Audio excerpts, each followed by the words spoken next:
today is a country should employ only its citizens for employment.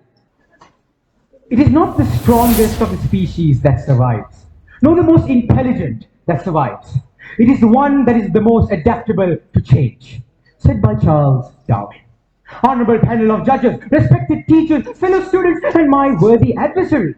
Our team and I are here today to say that a country should employ only its citizens for employment. For the benefit of the entire debate, let me clarify the definitions of a few key words first.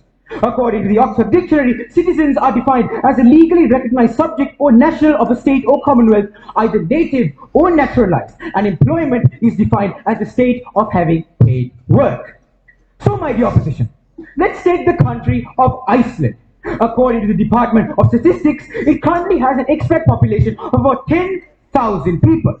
That is 3% of Iceland's overall population. And according to the Global Peace Index, it just so happens that this island nation was the most peaceful country for 14 years in a row. Hence, having a minimum rate of drug trafficking, murder, theft, robbery, forgery, prostitution, and so on.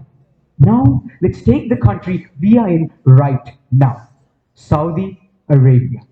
1/3 of the entire kingdom's population consists of expatriates. That's about 13 million people. And maybe, not so coincidentally, according to the Shura Council, expatriates are responsible for about 63% of crimes taking place in the kingdom. So, my dear oppositions, would you really rather choose to employ foreign individuals or save people's lives? Moving on, contrary to what you may believe, employing foreign workers doesn't necessarily mean the host country gets the biggest benefit. It is the home country of the foreign workers that actually benefits from this. To explain what I mean by this, let me enlighten you with a short economics lesson. Let's say Jonathan, a foreign worker living in country A, sends money back to his home country, country B. As he sends money back to his home country, country B's foreign reserves increases. As country B's foreign reserves increases, the aggregate demand increases. As the aggregate demand increases, the production of goods also rises, ultimately resulting in a higher GDP for country B. Whilst country A has less money circulating within it, resulting in a lower aggregate demand, hence less production of goods and thus a lower GDP. Additionally, they would have to import more goods, which further decreases their foreign reserves. Just to clarify, my dear opposition, all of this is a bad thing for country A. And if you still didn't get it, don't worry, go talk to economics after the debate. As you all would have heard the famous saying, Rome wasn't built in a day.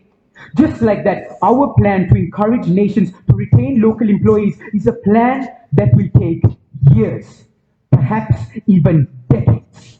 But nonetheless, it is a plan that will yield fruitful results. Now, I know my opposition here is ecstatic on the fact that we are all foreign employees living in another country. However, let us see if that optimism still stands the moment all of you will have to inevitably leave the kingdom. Thank you.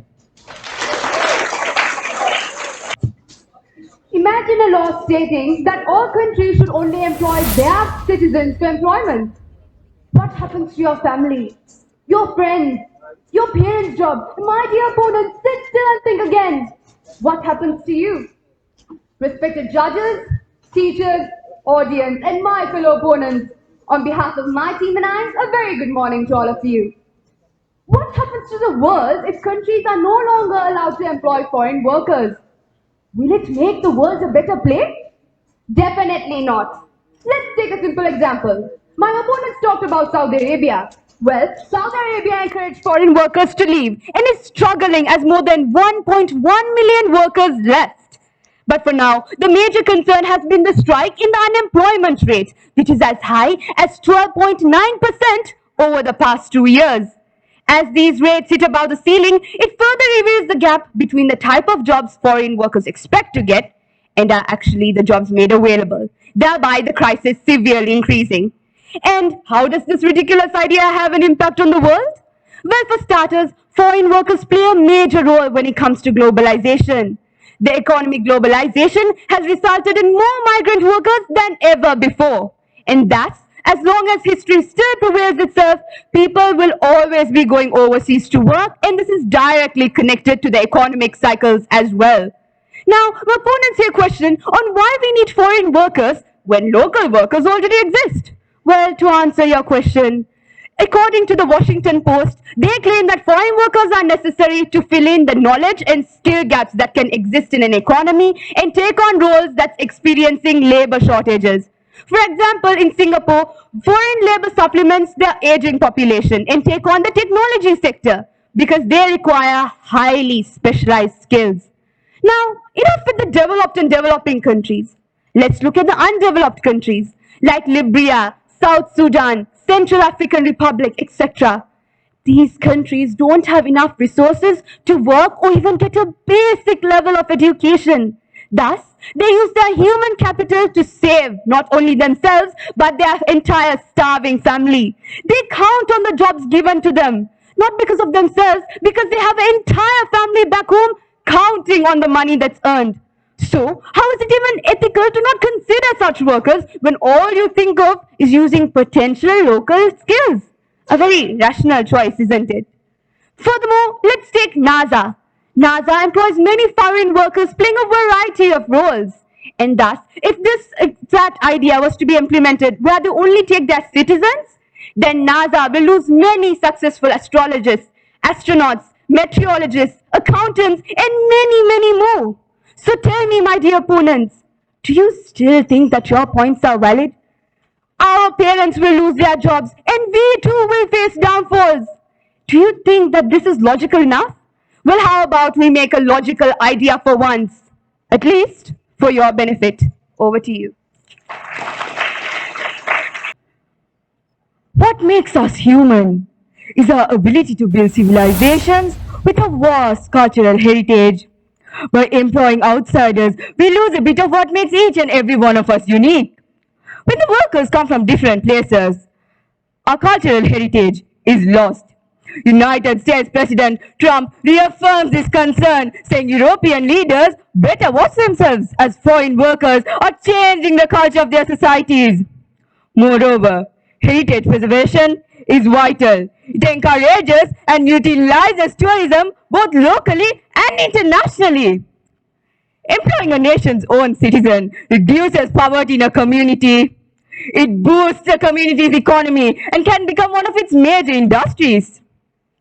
In fact, studies have shown the act of bringing in foreign talents results in neglecting the local talents and their growth in the economy, which eventually results in a decline in the locals' employment rate. As stated, Singapore has fallen 5 places down the standing of IMD's World Talent Ranking due to its heavy reliance on foreign labor. Then US sociologist Pauline Stone said that citizens are blaming foreigners for taking their jobs. Let's talk about Saudi Arabia's Saudiization, where Saudi companies are required to hire Saudi nationals on a quota basis.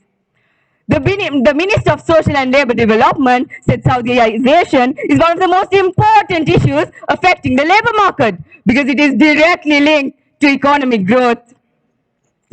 Ever since the dawn of man, we as species have always tried to do better, to be better, to break every glass ceiling laced above us.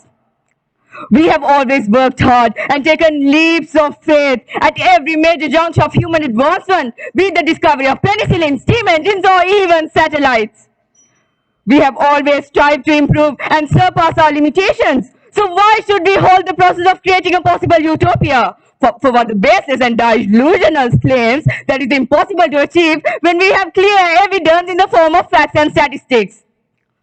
Your mom and dad may hug you at night and tell you that everything is going to be okay. But realistically, the day your dad gets his resignation letter, you're going to have to go to a country that you know nothing about. Then what are you going to do? Thank you.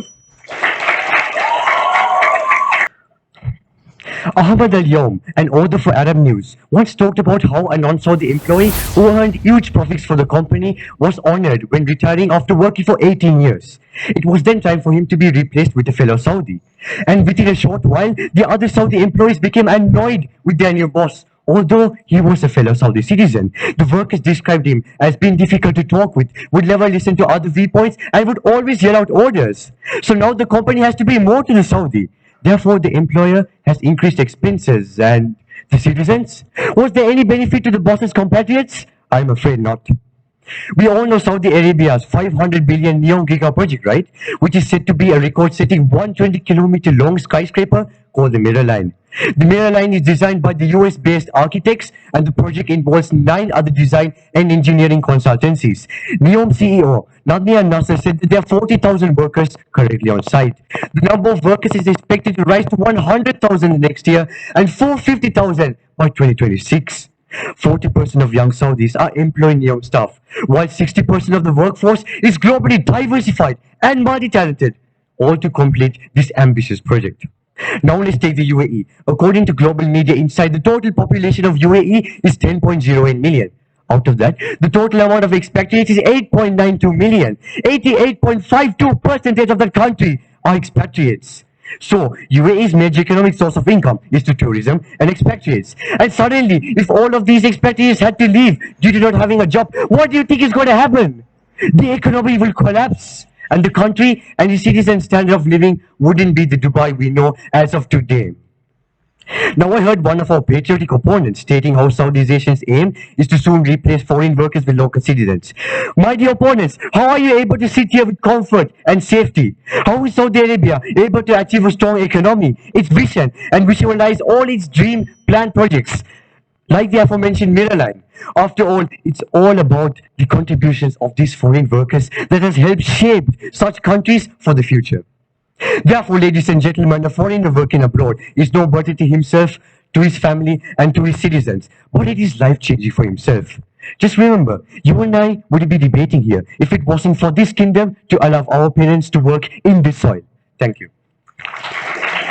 Thank you, Mishal. The oldest and simplest justification for government is protection and provision for its citizens. Tell me, dear opponents, how can a system which has increased crime rates, caused the mistreatment of human beings, the unemployment of citizens, and so much more allow a government to rightfully serve its citizens? A phenomenon known as brain drain is the immigration of highly trained and qualified employees from a particular country. In 2015, 5.2 million Indians immigrated from India. And despite India producing the largest number of doctors and engineers, there seems to be a shortage of such professionals within their own country. The African Union estimates that over 70,000 skilled professionals immigrate from Africa every single year. Imagine if those 70,000 professionals remained in Africa and that they were prioritized. The Africa we'd be looking at right now would be unimaginable. My dear opponents mentioned about undeveloped countries needing foreign employment. Okay, let's circle back to Africa. Around 69% of Africa is under extreme poverty despite excessive sums of money generated from natural resources like oil, diamonds, and gas. Take, for example, Botswana. After they gained independence in 1966, they began mining for diamonds. Initially, 15% of trade was controlled by government and 85% by an international organization. However, as the control slowly shifted more towards local employees, the country's GDP grew up to 5% per annum, shocking the entire continent of Africa. They also mentioned that the most qualified person, regardless of citizenship, should get the job. My dear opponents, just imagine a baby was conceived in a hospital by relatively young parents. But just because the parents are inexperienced, the baby shouldn't be put up for adoption. The main goal of a government is to establish law, maintain order, provide security, and protect citizens. Young and inexperienced employers must get opportunity to work professional jobs, to gain knowledge, and become more qualified citizens. Otherwise, a country's credibility will be lost. History repeats itself. The ancient Egyptian and Mesopotamian civilization were completely self-reliant and made some of the greatest advancements to human history. However, the Roman Empire collapsed due to heavy reliance on foreign labor. And just like the Romans, the opposition's argument seems to be collapsing slowly but surely. Dear opponents, do you really think that if a country was to only employ their citizens, the world would be where it is today? Would the world be as connected, diverse, refined if foreigners and citizens didn't work together? Now, On one hand, we have North Korea, which is a country that only employs its citizens. And on the other hand, we have South Korea, employs both its citizens and foreign workers. So on. In 2021, South Korea's nominal GDP was rated as 2,071 trillion Korean wons. Compared to that, North Korea, which was only 35.89 trillion Korean won. With this, South Korea's nominal GDP was around 57% greater than North Korea. My dear opponents, think rationally. This example literally proves the fact a country can perform better if it employs foreign workers as well. My dear opponents, there is always a possibility for the local workforce to lack certain skill set. To prove my point exactly, 84 years ago, in March 1938, Saudi Bedouin helped an American petroleum geologist to find the first oil well. Yes, a Saudi and an American working together. And because of that, Saudi Arabia is now the world's largest oil producer and exporter. See, if Saudi Arabia only relied on citizens' knowledge, none of this would have happened. My dear opponents, no country is independent, can never be independent. Let's not separate or differentiate people based on where they come from. Once you stop doing that, you will see many wondrous discoveries in the future. The stage is yours, my dear opponents. My opponents came and mentioned that we could be kicked out, but haven't we all benefited from all these years in staying in Saudi? Let's be honest, my opponents. Just one decision and our parents lose everything they have built. We can't buy real estate and we can't own businesses in this kingdom. Once they give us the boot, we will be back to our home country empty-handed. Do you think our parents won't take that risk? No, but they had no other options. Our motherland offers very limited opportunities in terms of employment, as we have relied on foreigners and their product for their survival. It is not impossible for us to start several new sectors to create new jobs that benefits that both the country and its citizens. But as my captain mentioned before, it will take years to reach that level. This was clearly demonstrated in the late 1900s when South Korea imposed strict tariffs to ensure that its citizens had more control over employment. It took time and it worked. This is not like an exam which can be aced with just a day's preparation. You need time to practice. If not, it's just going to be more F's than A's. And I know my opponents are very familiar with it. SpaceX have been employing all its US citizens due to the fact that they want to protect their secrets. And I can still see why NASA still failed. My opponents also mentioned that poor countries have high unemployment rates. Facts don't care about your feelings. According to a study carried out by VoxDev, the unemployment rate is the poorest quartile. The world average is about 2.5%, which is substantially lower than the rate in the richest quartile, which is about 8%. As a whole, underdeveloped countries don't suffer from severe unemployment due to the fact that they have many people refuse to work in rural areas, where a lot of job opportunities are available. So everyone tries to crowd into cities, thereby oversaturating the job market in urban areas. This way, you don't have to escape into countries with high employment rate. My opponents also mentioned migrating for employment could be a way to earn higher wages. My dear opponents, are you familiar with income taxes? For example, in Australia, the government claims 32.5 cents for every dollar you earn. Not to mention there are several other taxes that are deducted from your salary. They're just going to drain you and eventually kick you out when your replacement is ready. So I am asking you, what is the advantage to these employers? Thank you. During the pandemic, immigrants of all statuses couldn't travel to and from the United States. As the pandemic put several Americans out of work, the Trump administration created a policy that suspended the entry of certain immigrants in hopes of keeping jobs open for the American citizens. Since the first wave hit, there were a huge amount of new job opportunities. The US Chamber estimates roughly 10 million open jobs, yet there were 6 million unemployed US citizens. And my sensible opponent thinks that it's best we hire only citizens. To solve the country's workers' deficit, it was necessary to rely on what built that country in the first place, which is immigration. And within a short period of time, the country went back to hiring foreign workers. Further, my opponents talked about how foreigners can bring in their culture into some other country. Well, my fellow opponents, did you not know that every foreigner is obliged to follow certain rules, and if broken can result in consequences? According to most embassies in Article 48, it is stated that no foreigner shall be brought into that country unless after securing a work permit in accordance with the form, procedures and rules prescribed by the Department of Labour. And one of the rules is that the workman shall have entered the country in a legal manner and act in accordance with the conditions prescribed. Moreover, in countries such as Mexico, there are 13 million cases of drugs and illegal cases associated with just local citizens. My fellow opponents mentioned about how we all should go back to our home country. Well, people in countries such as Ukraine and Palestine are being kicked out of their own country. And what do you think will happen to them when countries only hire certain citizens? Put yourself in that situation and think for once. My fellow opponents brought about brain drain. Due to unemployment, discrimination and lack of freedom in their country, highly skilled people would migrate to another country in which developing and undeveloping countries can use human capital to bring back remittance. For instance, India receiving around 87 billion, making one of the biggest recipients, causing living standards and many more to rise. Truth be told, equality is just a fantasy, and most of us go through life denying the fact that we live in a meritocracy.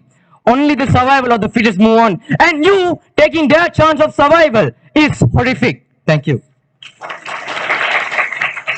Testing. Our opponents are very rational thinkers, aren't they? My dear opponents, the future is in the hands of the younger generations, and we must take measures in making this world a better place. And yet, my opponents desire to be very close-minded about their choices. So, how about we look at it in a more logical perspective instead? Let's take the production of cars, for example. From the paint, to the engine, to the gear, to the axle, each part, technology and laborers used in the manufacturing process come from different parts of the world. And this just proves that the growing interdependence of the world literally makes companies produce more efficient and reliable products. Therefore, in the short span of time, they can produce more products more innovatively. Moreover, my opponents asked us about the use of foreign workers in the first place. And I believe that you can understand whatever points we have mentioned so far. We also mentioned that the use of foreign workers can actually be stated in the Washington report. They state that the use of foreign workers is to fill in possible knowledge and skill gaps that can be existing in an economy and take on roles that's experiencing labor shortages. Furthermore, why is Saudi Arabia implementing this Saudization process? Is it a success entirely? Of course not. We even stated about the unemployment rate that can occur in the economy. The unemployment rate has been 12.9% over the last 2 years. Does this guarantee full success to you? My dear opponents, if hiring only local workers were to be so beneficial and guarantee really high success rates, then how about hiring foreign workers as well? Where's your proof now, my dear opponents? Furthermore, we can also mention that our opponents think that going back to Sri Lanka is really unreliable because that's why we came here in the first place, and hugging our mothers and fathers and them telling us that everything will be safe. Well, can you rethink about your point more properly? Is that even logical? We came from our country because our country does not have the enough living standards. We came looking for better living standards, pay and better job, and that's why our parents are here in the first place. Consider your points, my dear opponents, because my team and I have totally proved that foreign labor employment is here to stay. Oh, geez. Life imitates art. We shape our tools and our tools shape us. When the system that we use doesn't serve us, the citizens, then we, the citizens, won't serve the system. And that's exactly what's happening right now. Your opponents, I fail to see how you don't understand that no one wins in a situation where a country employs non-citizens. The host country actively loses money that could be circulating within its own economy. In the GCC, the value of remittances sent to the workers' countries of origin totals more than $100 billion annually. Such monetary transfers from the Gulf region constituted 26.8% of the global remittances in 2017 alone. While the home country of these workers, on the other hand, suffers from extreme levels of brain drain. According to government reports from Haiti, Cuba, and Grenada, they are losing between 70 to 90% of their college-educated workforce each year. A population that could easily improve the standings of their current economies. The main point of this debate is to drive home the fact that the influx of foreign labor suppresses domestic wage growth, with adverse implications for long-term growth and improvement of the economic welfare of the country's citizens. And thus, the availability of foreign labor halts skill upgrading and modernization of technology in the domestic economy that would have occurred otherwise. Also, my dear opposition, you have very happily mentioned that we are foreign employees living in another country. However, I hope you understand that to secure the lives we have right now with proper clothing, schooling, housing, and many more, we had to leave our country. Why? Because our country doesn't provide us the opportunities we deserve. And why is that? It's because our own country relies on foreign labor just as much as any other country. So our opportunities go poof.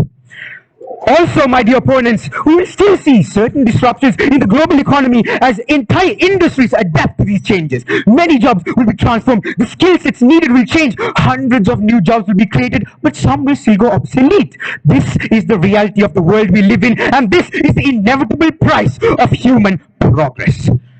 Roses are red, violets are blue. The moment you get deported, toodaloo.